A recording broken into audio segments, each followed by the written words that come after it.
Olá, exploradores, bem-vindos a mais um vídeo do canal Agenda do Explorador, o nosso primeiro vídeo de 2023.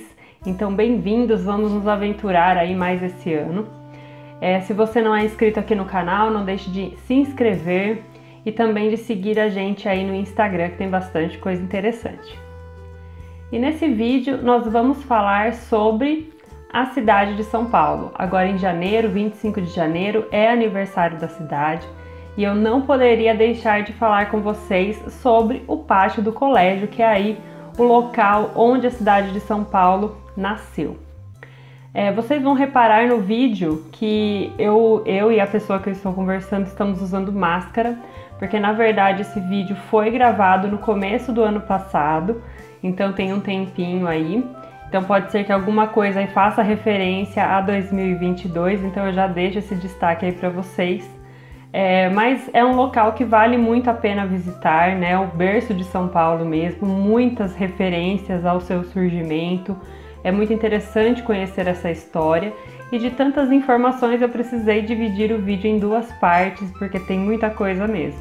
Então essa é a primeira parte e eu espero muito que vocês curtam essa exploração por esse local.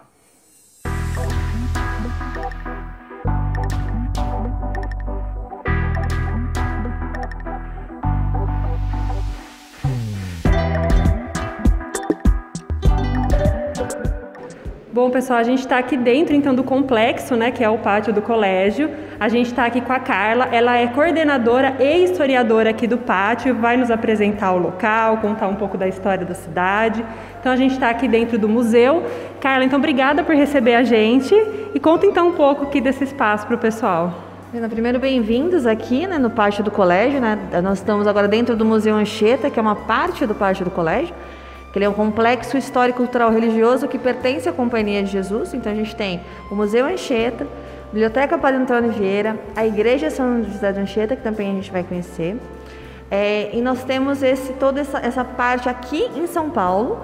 Nós temos também outros dois complexos fora, que é o OCA, que são oficinas culturais Anchietas, que são oficinas dedicadas à juventude, né?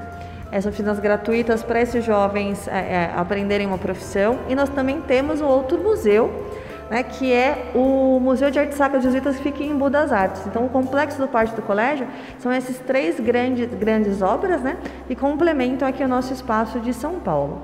E o mais importante é que aqui nasce a nossa cidade, né? Então, a cidade de São Paulo é uma das poucas do mundo que sabe com exatidão onde nasceu. E ela não nasce de um complexo, de um projeto colonizador.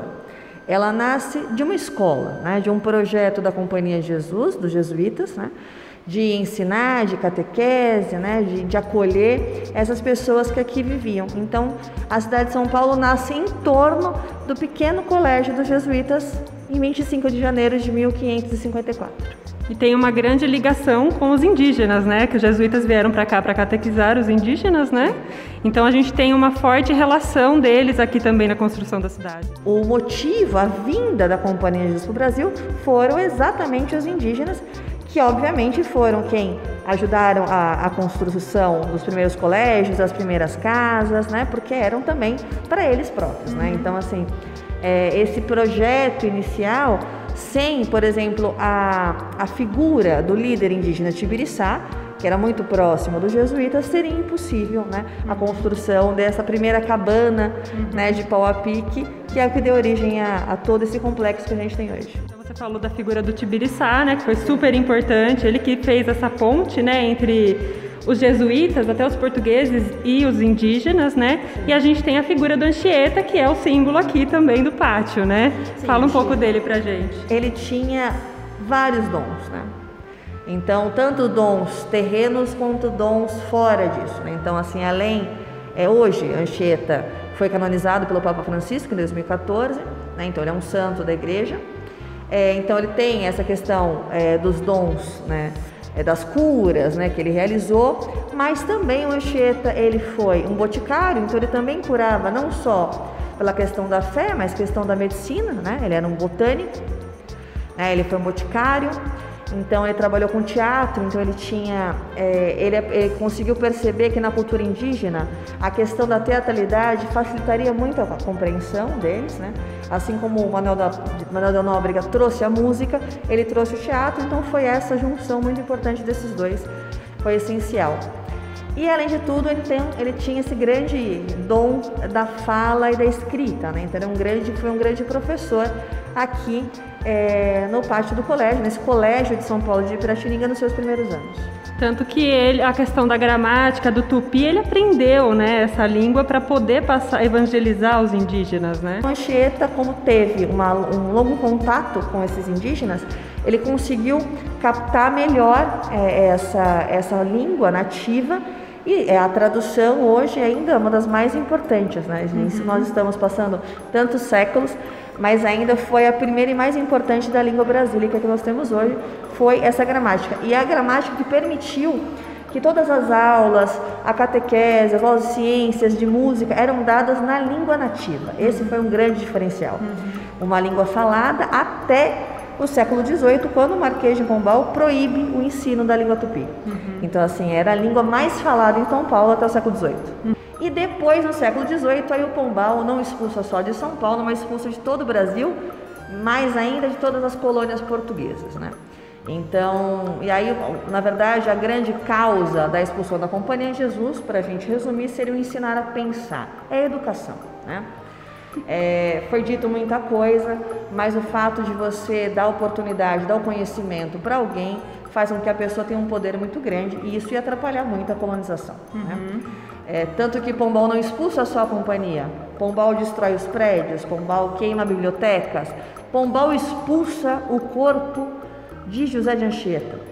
Bom, aqui a gente está então em uma das partes do pátio, que é o museu, né? A gente tem aqui diversas imagens e tem essa maquete super interessante, né? Como que funciona a maquete? A maquete vai mostrar como era esse início da vila de São Paulo. Então já pulamos um pouquinho, não é mais a cabana, não é mais o povoado da Piratininga, mas a gente consegue perceber algumas questões. Foi uma maquete construída para o centenário, né? Para o quarto centenário da cidade de São Paulo. Então ela é de 1954, então ela já tem outras informações de períodos diversos. Mas o que é interessante nessa maquete é a gente perceber o porquê que foi escolhido esse local para construir o colégio. Então é um planalto, né? A gente percebe que a gente tem esse plano, ele é bem bom para você poder uma construção, e para você construir você tem que ter algumas coisas, que é o caso água, certo? Para dois motivos. Primeiro, para a sua subsistência, e depois para o transporte. Porque a ideia não era fundar uma cidade, fundar uma vila fixa, era o colégio e ir até onde estavam esses indígenas para que eles possam vir para cá.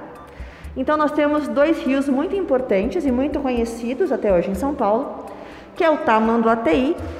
Apesar de hoje estar retificado, ele ainda existe, tá? Ele não tem mais essas 7 voltas, mas é o Tamanduateí que dá o nome para a nossa primeira vila. Por quê? No Tamanduateí acontecia a Piratininga. Piratininga é quando a água sai do rio, né, do leito do rio, forma esses lagos na várzea. Quando ela retorna para o rio, alguns peixes ficam e secam. Piratininga significa peixe seco, né, no tupi. E aí, nesse peixe que seca, as formigas e insetos vêm, os tamanduás vêm se alimentar, daí Tamanduateí, rio dos tamanduás. Então, a vila era onde? Próxima a Piratininga. Daí virou São Paulo, que era o nome do colégio, né, o nome escolhido pelos jornalistas para inauguração deste colégio, e Piratininga, que era o nome toda essa região.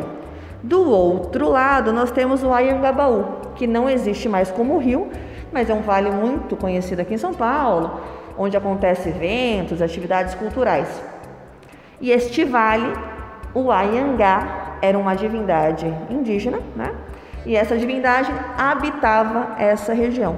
Daí, Anhangabaú, vale do deus Anhangá, né? Então, foi por conta desses dois rios que são afluentes do Tietê, então correm para o interior e vão até o Paraná, que a companhia escolhe esse lugar. Então era alto, era seguro e tinha os rios para poder a gente ter essa fluência, esse transporte. E uma curiosidade, a ladeira do Porto Geral, que é a ladeira que dá na 25 de março hoje, ela era a ladeira do porto do Tamanduateí. Por isso que ela ainda tem esse nome, para recordar. E no Tamanduateí já vinham esse comércio, como era o porto. Então sempre foi um lugar comercial, né? Lugar de entrada e saída de produtos, assim como ainda hoje em São Paulo.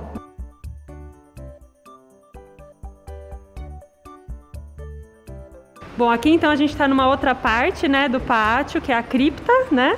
E aqui a gente tem exposição. Conta pra gente aí, Carla. A gente está no subterrâneo aqui do pátio do colégio, né? Que é o lugar, inclusive, a primeira cripta de São Paulo, né? Porque ela estava abaixo da nossa igreja do século XVII, né? E aí a gente tem essa construção ainda de taipa e pedra, né? Então é uma pedra que foi trazida aqui da região da Liberdade, trazida para cá para essa construção dessas fundações. Por quê? A taipa de pilão ela foi evoluindo ao longo do tempo e aí foi trazida essa técnica de taipa e pedra. Foi possível a construção da grande igreja, que é aquela casinha que a gente vê na maquete, né? E aí a gente pôde construir isso e até hoje a gente preservou essas paredes, essas fundações. Então a gente está exatamente embaixo da nossa igreja, né? Da igreja atual, que ela foi respeitada a mesma metragem da primeira igreja, dessa grande igreja, na verdade, de 1671. Então a gente está nesse subterrâneo, que era uma antiga cripta mesmo. Então 95 pessoas foram enterradas aqui. Mas por conta da expulsão da companhia, né, da demolição da primeira igreja, então aqui esse espaço não tem mais nenhum restos mortais.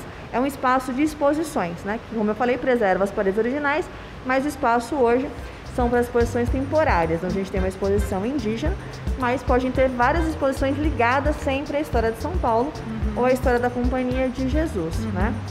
Mas essas paredes, assim como a parede de taipa de pilão lá em cima e a própria torre, são um marco de resistência do meio desse projeto todo, desse processo todo, desses 468 anos da construção da primeira cabana até hoje o complexo do pátio do colégio. Então é um marco de resistência, são grandes relíquias nossas aqui que os visitantes podem conhecer também. É uma prova física, né, do que existiu aqui, porque o pátio em si, ele foi, como você disse, reconstruído, né? Claro que pensando nas imagens, nas pinturas que tinha da época de viajantes, né? Mas aqui a gente tem um resquício do que era realmente antigamente, essas paredes super resistentes, né? Isso, exatamente, como eu mencionei, esses 3 pontos na construção. A parede de taipa de pilão que fica no térreo, né? A base da nossa torre ainda é original, desse mesmo momento do século XVII. E aqui, essas paredes. Então, a taipa de pilão do século XVI e as outras 2 do século XVII, ainda que é da construção da grande e maior igreja que nós tivemos. Uma igreja que é construída em 1671 e ela perdura até 1896. Ela só não está aqui hoje porque ela foi demolida, não porque teve qualquer problema nem nada, mas ela foi um projeto, de fato, de se apagar com a memória da história da Companhia de Jesus aqui em São Paulo. E esse acervo aqui você disse que é do próprio pátio, né? Isso, é um acervo do pátio do colégio, é um acervo aqui na cripta, é um acervo indígena, dedicado a essa cultura e arte indígena do século XX, para que as pessoas tenham essa ligação e esse conhecimento da cultura ainda viva e muito importante indígena aqui do Brasil.